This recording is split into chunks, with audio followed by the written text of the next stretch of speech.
ဘောကောင်ကိုစစ်ရှင်းလိုက်လို့ရတယ်ကွာလို့ပြောပြီးသူ့ရဲ့ပေါ်ဆောင်ကိုတုံးလို့လုပ်နေတော့မတ်ကမြေကိုတက်လိုက်တယ်အဲ့ဒါကိုရင်တူပြီးဒူချောင်းအုပ်ကိုမြေကြီးတဲကိုထည့်ကမြုပ်ဖို့လုပ်နေတော့ဒူချောင်းအုပ်ကဟဲ့အောင်ဒါဘာလုပ်တာလဲမင်းတို့ကောင်မျိုးကိုငါချိန်မင်းကြောင်းထုတ်ပြလို့ရတယ်ကွာလို့ပြောတော့မတ်ကခမည်းကြောင်းထုတ်လို့ရတယ်လို့ကျွန်တော်လည်းချိန်မင်းမြေမြုပ်ပြလို့ရတယ်လို့ပြန်ပြောပြီးဒူချောင်းအုပ်ကိုမြေမြုပ်လိုက်တယ်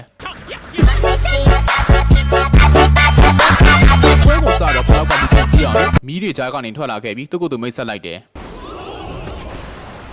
ကျောင်းသားတွေကကလောက်ကိုဇွတ်တင်ကြီးနေလို့ကလောက်လက်စိတ်ကျဉ်နေတော့မတ်ကမီးတဲ့ကလာတော့ဖင်တော်ဘူးမှာပဲလို့ပြောလိုက်တယ်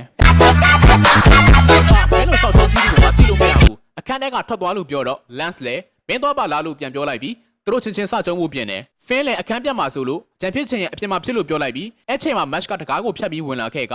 အခန်းကိုမဖြတ်စည်းနဲ့လို့ပြောလိုက်တယ်ကြည့်ပြီးမင်းကငါကြောက်တာဟုတ်ဖို့ဆုံးဖြတ်မယ်ရုတ်တရက်ဓာတ်တစ်ချောင်းဝင်လာတော့ Match ကလက်နဲ့တားလိုက်ကဘာလို့ဒီလိုလုပ်ရတာလဲအကောင်လဲကြောင်ပြောက်နေပြီးတုံညလို့ပြောတော့သူမှော်စွမ်းရော3ရက်လား